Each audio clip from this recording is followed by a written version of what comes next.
जरा पाने की चाहत में बहुत कुछ छूट सकता है। नदी का साथ देता हूँ, समंदर रुक सकता है। मोहब्बत पढ़ने लिखने में बड़ी आसान दिखती है खेसारी भैया, मोहब्बत को निभाने में पसीना छूट जाता है। जोरदार ताली बजाइए। और हम सबों के बीच में भोजपुरी की बहुत खूबसूरत गायिका अनुपमा यादव जी आई है, जो यही गाने गा करके मंच पर हल्का मचाई है। और आजकल जो पारंपरिक यूट्यूब पर देखते हैं गोलू राजा अनुपमा यादव में हुआ था, वो पूरा टीम जुट गई है। तो मैं चाहता हूँ आप यहाँ जाइए। तो ये कब से मैसेज कर रहे थे खेसारी भैया चल तो नहीं जाएंगे ना, गोलू भैया रहेंगे ना। हमने कहा कि आराम से आ जा बाबू, सब लोग रहेंगे, एक पारिवारिक शादी समारोह है।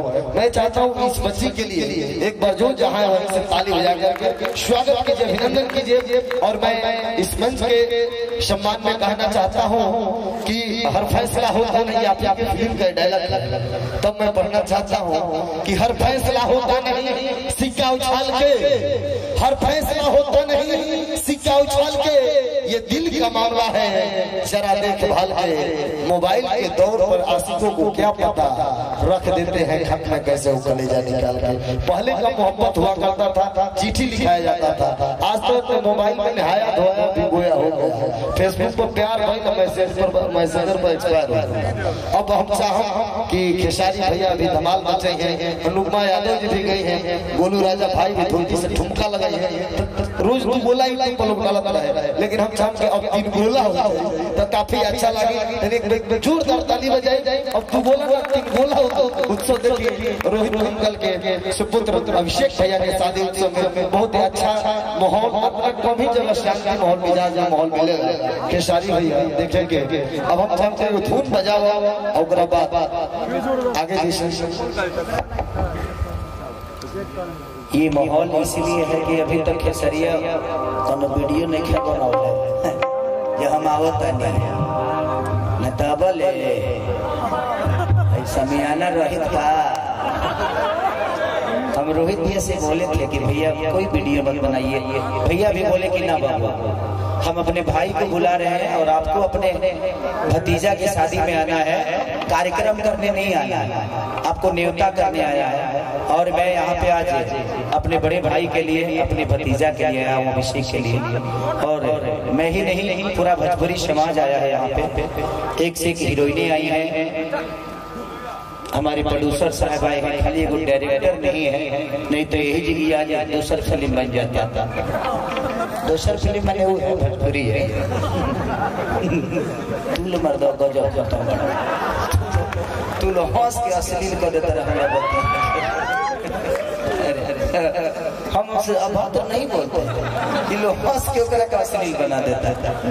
बुझना वालो अभी एक मेरा और अनुपमा का गाना रिलीज हुआ है, शुरुआत नहीं हद में रहलो टूटी ससुरवा में तलागे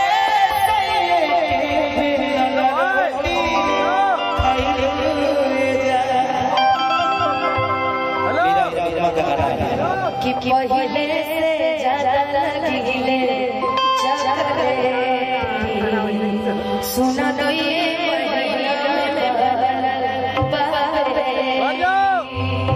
तो नहीं हद में रहलो ससुरवा में तलागे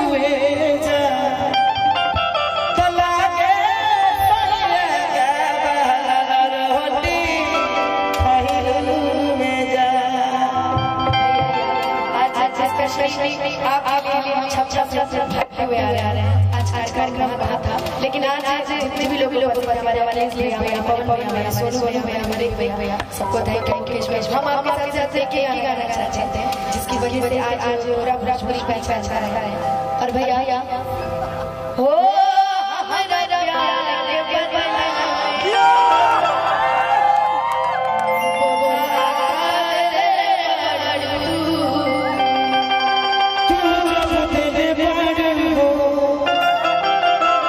बस जगह तेरे हो कि जगह तेरे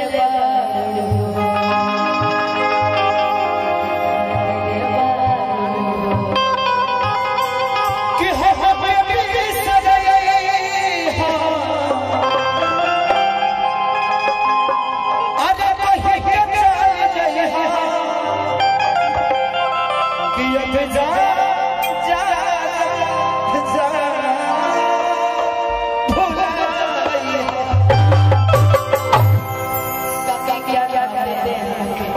गाना चाहते हैं बस यही गाना इनके लिए एक जोरदार ताली बजाइए। अनुपमा जब इनको देखता हूँ, इनको सोचता हूँ तो मुझे देवी नजर आता है। और ये गायक ही नहीं, सिंगर ही नहीं, इनके अंदर संस्कार बहुत ज्यादा है। अब पता ना बोलू से काहे लड़ाई हो जाला, हमारा तो पता नहीं है। अब बोलू हमारा से छोट हो गए तो का बोले, लेकिन लड़े वाले लड़के नहीं है। ये बहुत उम्दा गायक है, कलाकार। और आपका भी जवाब नहीं, मेरा भाई जब गाता है तो कोई अच्छे अच्छे लोगों की बात बना देता है। आपका मैं हमेशा प्रशंसक रहा हूँ और हमेशा रहूंगा भी। लेकिन मैं इनको हमेशा कोशिश करता हूँ कि अच्छे, और इनके बहुत सारे गाने आप लोगों ने सुना भी होगा। पवन भैया के साथ भी इन्होंने गाया है, मेरी साथ भी, सबके साथ गाती है। और इनकी आवाज में एक जादू है जो कि सबको अपना बना लेता है। मैं प्रार्थना ईश्वर से यही करूंगा कि इस बच्चे को इतना कुछ दे दे कि जब ये रोड पे चले तो दुनिया कहेगी हाँ ये अनुपमा है। बस यही कामना करता हूँ कि अपने तरफ के लोग, अपने गांव के, अपने शहर के लोग बढ़ते हैं तो खुद को खुशी होती है, जैसे हमारे बढ़ने से आप सबको खुशी होती है। क्योंकि मैं सिर्फ एक रसूलपुर चट्टी का रहने वाला और मंगरू यादव का बेटा ही नहीं, आज मैं पूरे भोजपुरी समाज का लाल हूँ, जो कि सबकी गोद में आज खेल रहा हूँ। तो मेरे पिता ने तो सिर्फ मुझे पैदा किया, लेकिन सम्मान आप सबने दिया।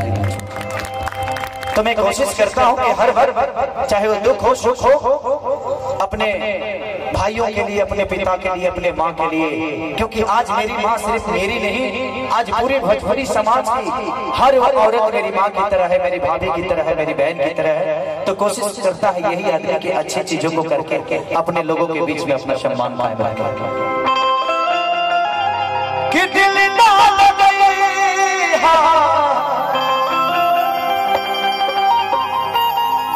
ये गाना जब भी गाता हूँ तो मुझे काजल याद आती है। जानती हो क्यों?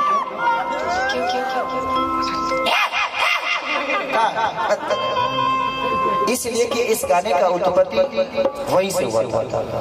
जब मैं बलम जी लव यू कर रहा था तो उसकी शादी कहीं और हो रही थी और वहीं पे एक सिचुएशन था और मैं उसके लिए गा रहा था। मुझे क्या पता था कि यह दिक्कत हो जाएगा।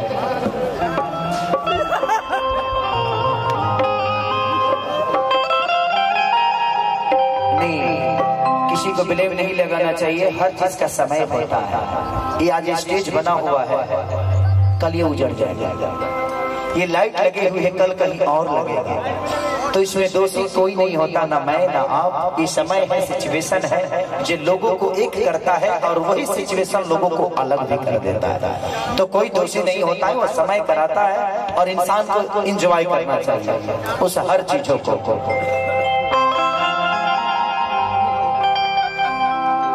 कि तू रहलू दिल के करीब हो,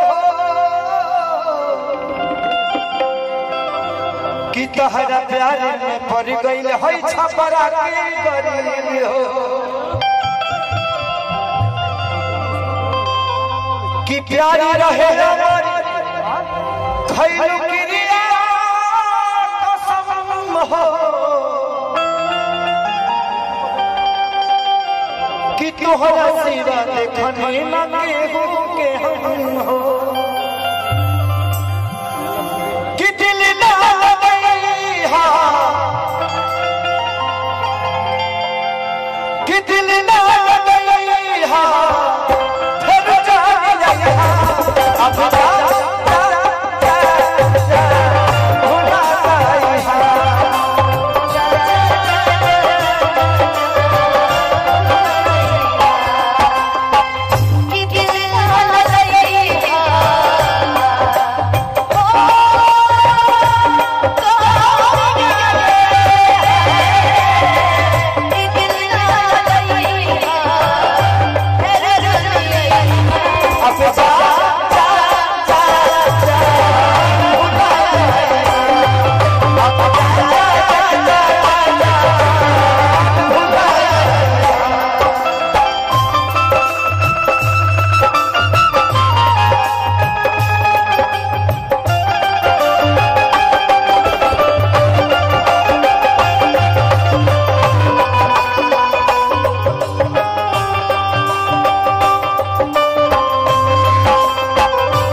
अचल के सारी के प्रभु न जनल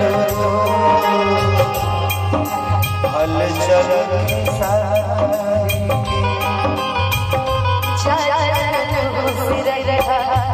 हमें बुला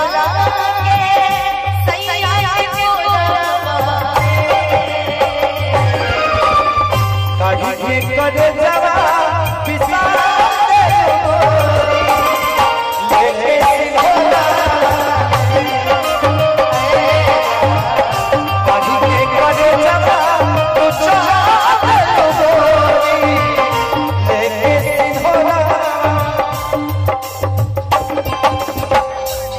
खुशी रही हमके भूला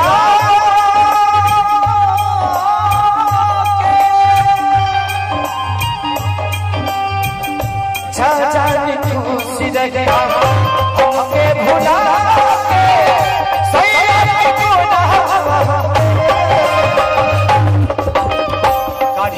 करे जवा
अनुपमा बहुत देश से तो आज बड़ो कम से कम सबके प्यार लेला बस एक लाइन जो रिलीज बिल बगाना तोरा ड्यूट में हम